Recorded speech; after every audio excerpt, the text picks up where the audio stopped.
Mapunta kami sa may university. Oh, university.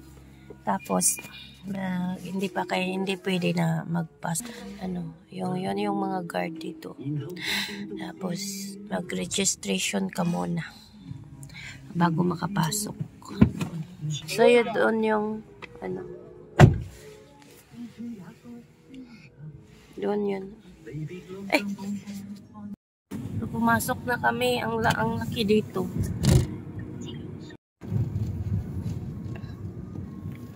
Ang international school nila.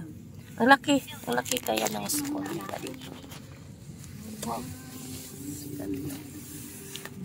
Kailangan mo ng car punta dito kasi nga ang laki ng space nila.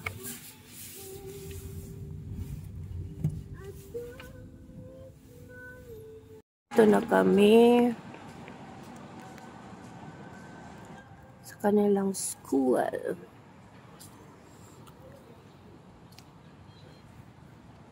Abi ka, ani?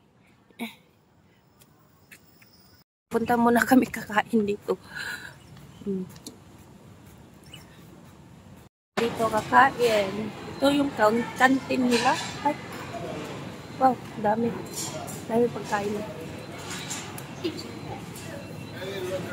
Yes, a lot of international student. So almost student. Here? Look.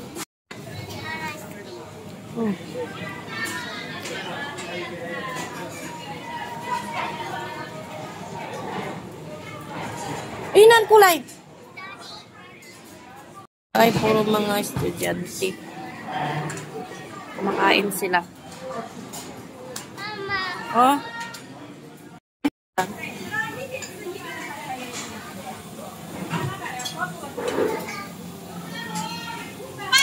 Yung paaralan nila dito.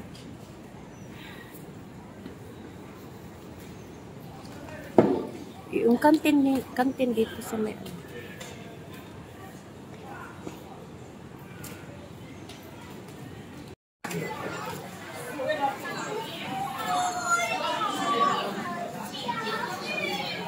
ng pagkain. Yan, adobo.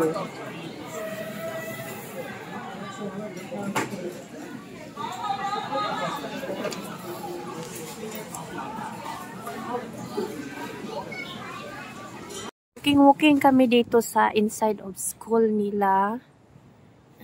Ito yung school nila. Tapos by department yung dorm nila, it's a apartment or sa atin by apartment. Yung nila, yung bahay ng estudyante ay nasa may loob ng school pa rin nila. So dito sa loob ng school nila ay ng maraming kainan, mura lang yung mga pagkain nila. Kasi yung mga pagkain dito ay mura. Tag toyo and free one pag student ka dito. So, kahit anong pagkain na pibilhin mo ay mura dito sa loob kasi nga support ng government nila. Coffee. Coffee. So, dito ay malaking area dito, maybe 10 hectares. 10 hectares yung area dito maybe. Kasi yung include na yung mga dormitory nila dito. So, yung dorm nila dito ay mura. 200 RMB for each maybe. Sa isang bata. Isang per head. So, nag-walking kami dito. Pero ang lamig sa labas. Mayroon siyang sunshine pero malamig sa labas. Inan, kulay. So, ayan. Malaking area dito. So, kailangan pag estudyante ka dito, kailangan mayroon kang bicycle or marunong kang mag-bike. Bicycle. Or may ride, may mga motor sila. Kasi nga malayo yung nila, paaralan. So, kailangan talaga.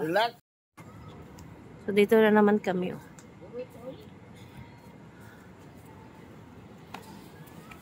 Oy, Inan! Kula. Na, pwede.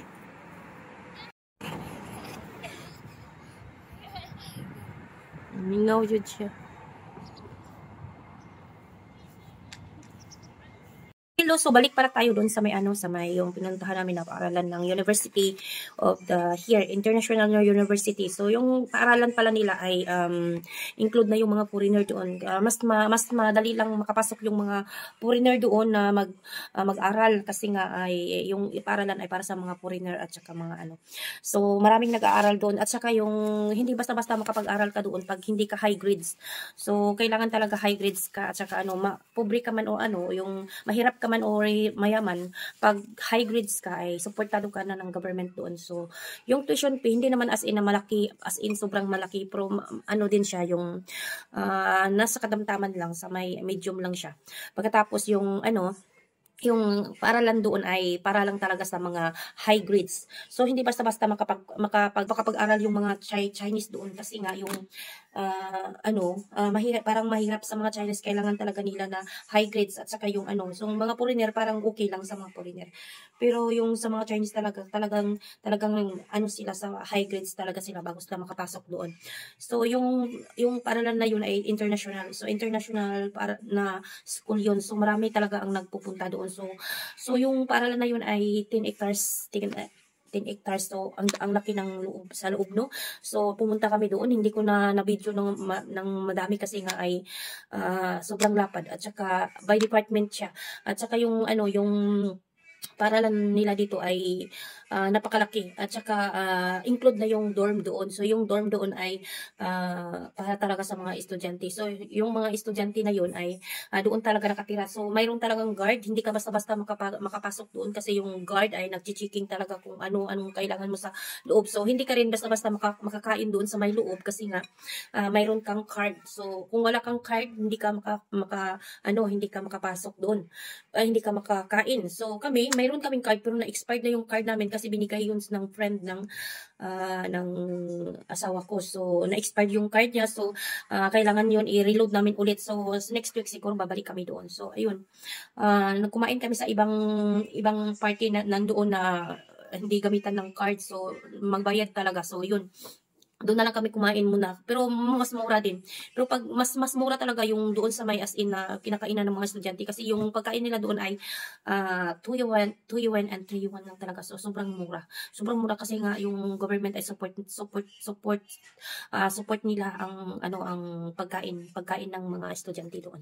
So dami talaga ang mga nag-aaral doon. So hindi basta-basta rin talaga makapag-aral yung mga Chinese doon kasi nga ay kailangan high grades sila. So yun lang po. So, sa mga magtatanong, so, comment lang kayo sa baba. Oh, Pichio!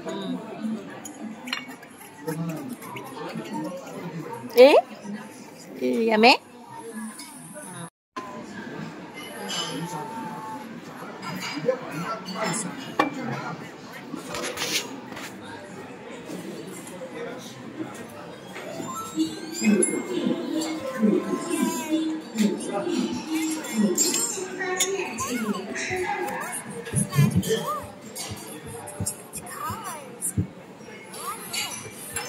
Looks like Phoebe and her friends are about to go on an imagination adventure.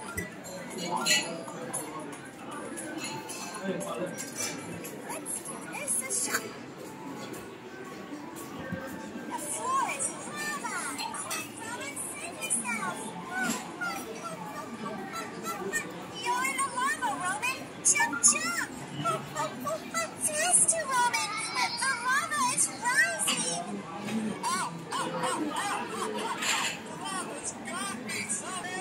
Da. Tingnan. Ulit.